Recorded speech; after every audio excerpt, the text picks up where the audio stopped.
Chapter 12, Nervous System, Nervous Tissue, Part 2.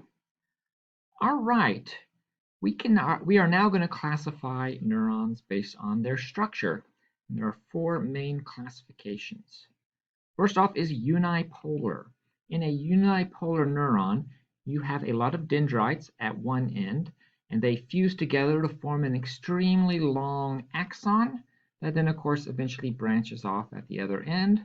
And the cell body is off to the side. It is separate, still connected obviously to the axon, but is separate in terms of the movement of the charge. And this is unipolar is common among sensory neurons. So most of the neurons that collect sensory information are unipolar. Then we have bipolar neurons. Bipolar neurons, you have the dendrites branched out at one end. They then turn into a single dendrite process that leads to the cell body. And then coming off the cell body is the axon that then eventually branches out. So the bipolar neurons are pretty rare. There are some found in some of our special sensory structures, such as the eye, the retina of the eye. Then we have the multipolar neuron. The multipolar neuron is the most common kind of neuron structurally. It has lots of dendrites coming off of the cell body, and then the one long axon coming off as well. So it can be kind of complicated with tons of dendrites or just a few dendrites, but again, lots of dendrites coming off of the cell body leading to a single axon. And this is found in most of the interneurons, which are the neurons in the central nervous system, and I think all motor neurons are multipolar. We'll say yes, that's true. Finally, the fourth category is extremely rare, but you can find it in the brain and in the retina of the eye, and they are anaxonic neurons, N-A-N, because they do not have axons. So it is a cell body with lots of dendrites. They can produce a local change in charge around themselves, but they do not generate any sort of action potential. And it is thought that these rare neurons are acting as a form of synergistic function. So it helps other neurons function more effectively. All right, you can also, again, functionally classify neurons. Surprise, surprise, we have the sensory neurons. Sensory neurons carrying sensory information from receptors. Sometimes the sensory neuron is the receptor, and the sensory neurons carry the information to the central nervous system. Again, most, if not almost all, most sensory neurons are unipolar, so they have a specialized structure called a ganglion, where their cell bodies are found, and this is usually in the posterior root ganglion near the spinal cord, but there are some others that aren't posterior root ganglions. All right, a ganglion is a large collection of neural cell bodies found in the peripheral nervous system. Again, sort of a widened, sort of bulbous structure, and it has lots of neural cell bodies.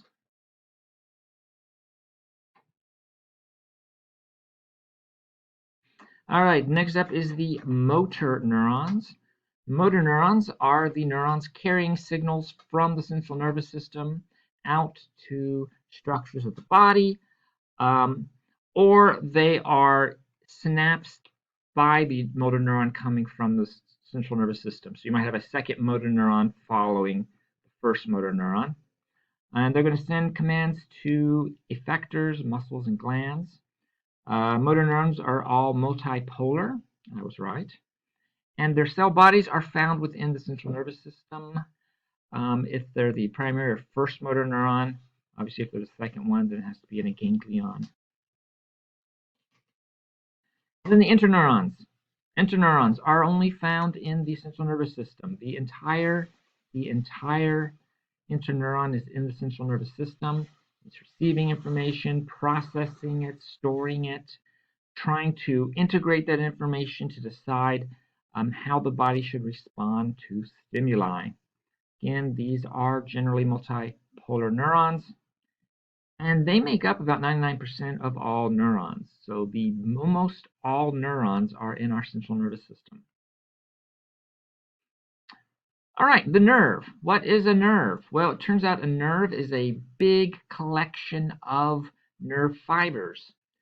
And nerves are only found in the peripheral nervous system. What are nerve fibers? Well, nerve fibers are axons and their associated myelin sheath, if they have them. Most of them do.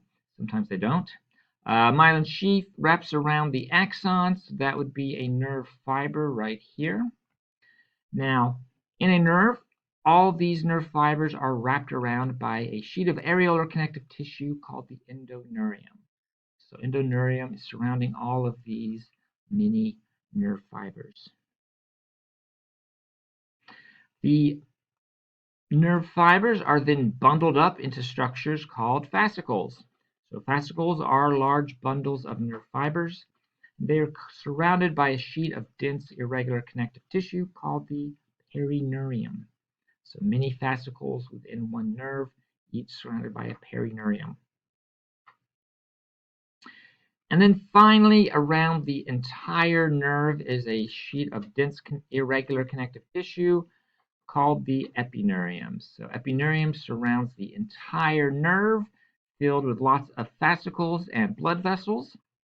And then each fascicle is surrounded by a perineurium, and it's filled with lots of nerve fibers, and each nerve fiber is surrounded by an endoneurium. This structure should be kind of familiar from skeletal muscle structure earlier in the semester. And here is just an electron microscope view of a cut nerve so that you can see the perineurium around the fascicles, the endoneurium wrapping around the nerve fibers, the additional blood vessels.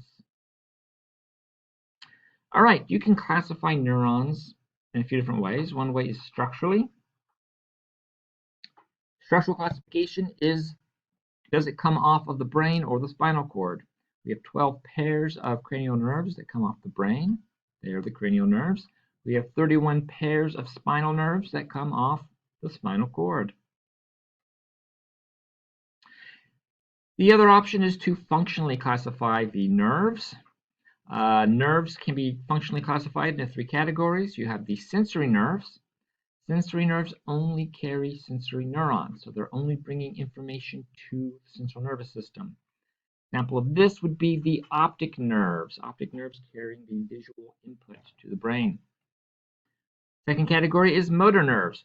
Motor nerves only carry commands out to the effectors. So motor nerves are made up primarily of motor neurons going to effectors. So for instance, the oculomotor nerve is sending commands to control some of the muscles that move the eye. And then finally, you have mixed nerves. Mixed nerves, surprise, surprise, contain both sensory neurons and motor neurons, carrying information to the central nervous system and commands away from the nervous system, central nervous system. Turns out most nerves are mixed nerves. All spinal nerves are mixed nerves, and some of the cranial nerves are mixed nerves, such as trigeminal here, that both helps to control some of the muscles in the face, as well as to bring in sensory information from the front of the skull. All right, a synapse. We've talked about synapses before when we talked about neuromuscular junctions. It's where a neuron, the end of the neuron, the axon, synaptic knob, is adjacent to the effector or another neuron and is going to transmit some information. There are 2 types, chemical neurons, chemical synapses, which are the most common kind of synapse. Neuromuscular junctions are chemical synapses. And then electrical synapses, which we'll talk about briefly. All right, chemical synapse. A chemical synapse begins with the presynaptic neuron. Presynaptic neuron coming in. Here's its axon. Here's its synaptic knob filled with synaptic vesicles. And it's adjacent to the synaptic cleft, which then leads to the postsynaptic neuron. That's the start of the synaptic chemical synapse. The first thing that happens at a chemical synapse is a nerve impulse arrives. That action potential, a change in charge arrives down the axon, makes it to the synaptic knob. It arrives there. It causes voltage-gated calcium ion channels to open. And then calcium ions move from outside of the synaptic knob to inside, going down the concentration gradient from high concentration to low. The calcium ions then bind to synaptic vesicles, causing them to migrate to the surface of the synaptic knob and release their neurotransmitters into the synaptic cleft. So exocytosis occurs. Synaptic vesicles fuse with the membrane of the synaptic knob, releasing the neurotransmitters into the synaptic cleft. Neurotransmitters diffuse across the synaptic cleft and bind to neurotransmitter receptors. When it binds to the receptors, this causes ligand-gated channels to open. These are ion channels, and these ion channels then allow ions to usually flood into the cell. Usually it's sodium ions entering the neuron. This changes the voltage, the charge across that part of the membrane. And if that change in charge is significant enough, is large enough, it can lead to generation of a nerve impulse or action potential in the postsynaptic neuron. And then, of course, there's also the electrical synapses. Electrical synapses are pretty rare. When they are present, the presynaptic and postsynaptic neurons are actually physically touching. And what's happening is gap junctions in the membranes of the presynaptic and postsynaptic cells line up, connect together, and form a pathway to allow charged particles to move from one cell to the next, so that you get the transmission of that action potential from one cell to the next cell as the ions move through the gap junctions. It is found in a few regions in the brain and eyes for where neurons do this, but primarily we see it in smooth and cardiac muscle tissue. All right, glial cells. Glial cells are those other cells of the nervous tissue. They are non-excitable, found in the peripheral and central nervous systems.